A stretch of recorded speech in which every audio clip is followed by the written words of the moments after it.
The Stain on the Cafeteria Floor by Josh Allen. You're such a klutz, Janet, said Malia as the dimes she'd been holding clattered to the tile floor. She'd been feeding them to the soda machine in the cafeteria, hoping to buy a Dr. Bub to go with her lunch. But Janet had just crashed into her hard for what must have been the millionth time that year, and sent the dimes scattering. Sorry. Janet dropped to the floor and chased after the dimes that were scrambling away like escaped lab rats. Malia sighed. It wasn't easy having a klutz for a best friend. Just this week, there'd been crashes into lockers, stumbles over garbage cans, and even wild trips on sidewalk cracks. And now, a scattering of dimes on the cafeteria floor. One dime arced into a corner near the vending machine, and Malia went after it. She tried to stomp on it as it was rolling, but she missed, and the dime headed toward a moldy-looking stain she had never noticed before. Ew, Malia thought. The stain was black with green speckles like mildew, and it was the shape and size of a peanut with two bulgy ends. The idea of the dime, her dime, touching that stain made her stomach lurch. But the coin was too far away and moving too fast. It rolled right into the stain. And then something happened that made Malia gasp. The dime vanished like a popping bubble. 1 second the dime was there, spinning on the cafeteria tile, and the next second it touched the stain and poof! It was gone. Malia shivered. Whoa, she said. Did you see that? She moved closer to the stain. See what? Janet gathered the last few scattered coins, stood up, tripped on her untied shoelace, and dropped all the dimes a second time. Malia shook her head. One of the dimes, she said. It just disappeared when it touched that. She pointed. Are you sure? Janet said. Did it maybe roll under the machine? She crouched and peered under the vending machine. No, said Malia. It rolled onto that.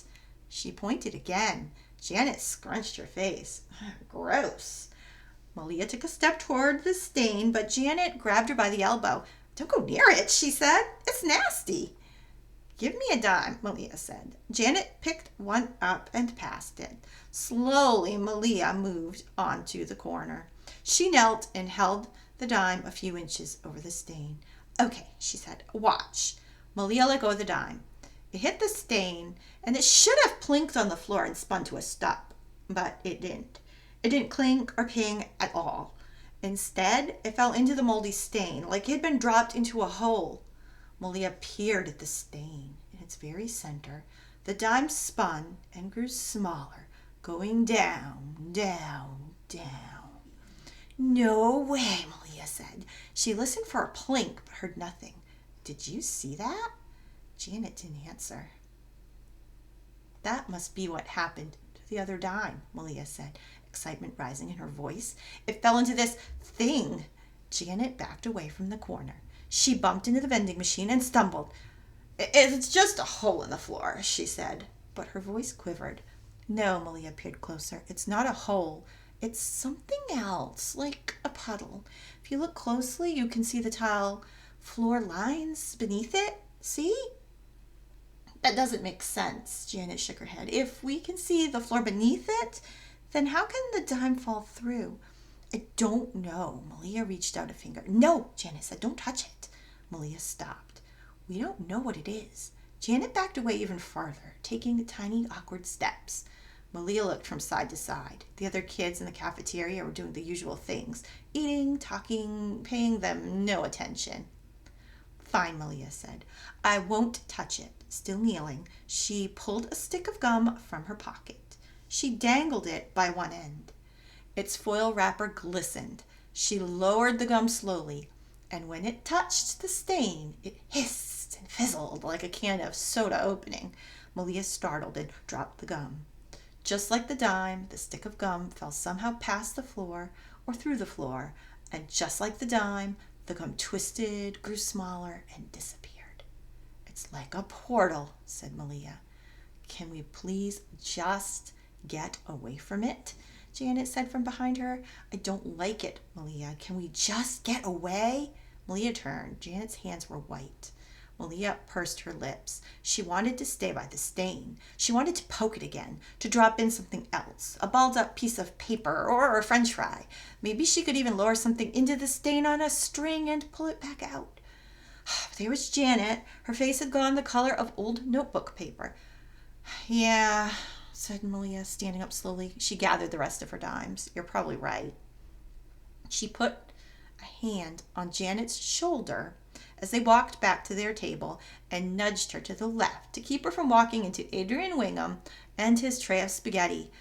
You're right, Malia said again when they sat down. We should leave it alone. But as she ate her turkey sandwich, she glanced again and again to the corner by the vending machine. The next day, when lunch started, Malia said, I'll meet you at the table, and left Janet in the cafeteria line. She headed straight for the stain. At the soda machine, she brought her hand to her mouth. No way, she whispered. She couldn't believe it. The stain wasn't the size of a peanut anymore. It was bigger now, much bigger, as big as Malia's head. She dropped to the floor and crawled close. Not only had the stain changed size, but it had changed shape too. It had jagged spikes coming out from all sides. Malia! Janet's voice hissed from behind her. Get away from that thing. Malia turned. Janet was holding a lunch tray. Her lips were pressed tight. You said you would leave it alone, she said. But it's changed, Malia pointed. Janet looked, but didn't move in closer. She shook her head slowly. That makes it worse, she said. It has spiky things, Malia pointed again. Janet shifted her lunch tray. Her eyes widened. And those spikes, said Malia, they look kind of like teeth or fangs. You don't think this is... Janet trailed off. A mouth, Malia finished. It's not a hole or a portal. It's a mouth. Janet turned and started to walk away, but Malia jumped up and grabbed her arm. If this is a mouth, Malia said, turning Janet back, that means this thing is alive. Janet didn't speak. And the dimes and the stick of gum from yesterday, Malia went on, they didn't fall into a hole. They got eaten.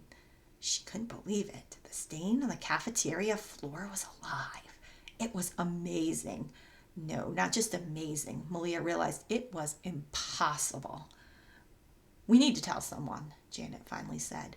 No, said Malia. She liked that the spot sat just 30 feet away from dozens of sixth graders, and somehow only she and Janet had found it.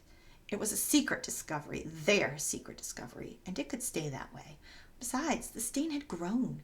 It had actually grown. It could eat and change, and maybe it could even breathe and move and feel. But how could she explain all this to Janet? We can't tell anyone, Malia said. If we tell, they'll get rid of it. Janet's eyes widened. That's what we want, she said. It needs to go. No, it doesn't, Malia said. Janet's body seemed to go slightly limp. Her lunch tray drooped. Her milk carton slid off and landed on the floor with a thwack. Malia pursed her lips in thought. She had to convince Janet to stay quiet, but Janet kept looking at the stain and sagging. Whatever this thing is, Malia said in a low whisper, it's ours, Janet. It belongs to us. It's not ours. It's ours, Malia said quickly. It's ours because... She thought very hard. It took her a few seconds, but she found what she wanted to say. It's ours because we found it and we fed it. She nodded and moved close to Janet, close enough to smell the cafeteria meatloaf on her lunch tray. We fed it 2 dimes and a stick of gum, and it grew, and that's because of us. Janet didn't say anything. Malia pointed at the stain. This thing is ours, Janet, she said. We can't have it removed or wiped out. We have to take care of it. But we don't know anything about it, Janet whispered. We don't know what it is, and we don't know where it came from. We don't even know if it's safe. If that thing really is a mouth, then where's the rest of it, Malia? Where? That was a good point. Where was the rest of the stain, the rest of its body, and where had the dimes and the stick of gum gone? A hint of worry, like a slow-rising moon, crept up in Malia's chest, but she swallowed it down again. That doesn't matter, Malia said. It's safe. I can prove it. Malia reached into her lunch bag and pulled out her turkey sandwich. She knelt, holding her sandwich out. After a second, she let go. The sandwich hit the stain with a hiss. Then it tumbled down, down, down. Malia waited, but nothing happened. See, she said, no problem. Without answering and without even picking up her dropped milk, Janet walked away. Malia grabbed the milk and followed, barely noticing when Janet bumped into Reggie Perkins on her way to the lunch table. Whoa, Malia thought when she saw the stain the next day. That thing must have loved my turkey sandwich, because it was no longer the size of Malia's head. It had grown to the size of a small table, filling the cafeteria corner. Its spikes had become jagged and sharp. 20 feet from the stain, Malia put a hand on Janet's shoulder. Other kids had begun to notice the spot too. What's that? Malia heard Reggie Perkins say. Totally weird, said Melissa Clyde. I'm not going anywhere near that thing, said Adrian Wyndham, and the other kids in the gathering crowd must have agreed because they were standing far back. Malia pushed past them and walked closer. I'm getting a teacher, Janet said. Before Malia could answer, Janet turned and ran, her feet making hard slaps on the tile floor. Janet, no, Malia called, but it was no use. Janet was off, bumping into kids like a pinball in a chute, her clumsy arms flailing. Malia moved closer to the stain. It wasn't, she realized, a stain anymore. Now it was more of a thing, a giant spiky thing. Gross, said Michaela Wood, back with the gawking kids. Malia hunched down. She could feel the other kids watching her, wondering. Sure, this thing, whatever it was, looked strange. But what had it done wrong? Eaten a few dimes, a stick of gum, and a turkey sandwich? Should they really punish it for that? Get rid of it? Still, Malia knew that since the other kids had now discovered it, there was nothing she could do. Soon Janet would return with Principal Khan, or Janet or Jake, or somebody, and that would be that. They'd call important people, men in black suits and women in pencil skirts, probably, and they'd close the school and find some way to kill it. Yes, Malia realized that is what they would do with the thing. They'd kill it. I'm sorry, Malia said to it.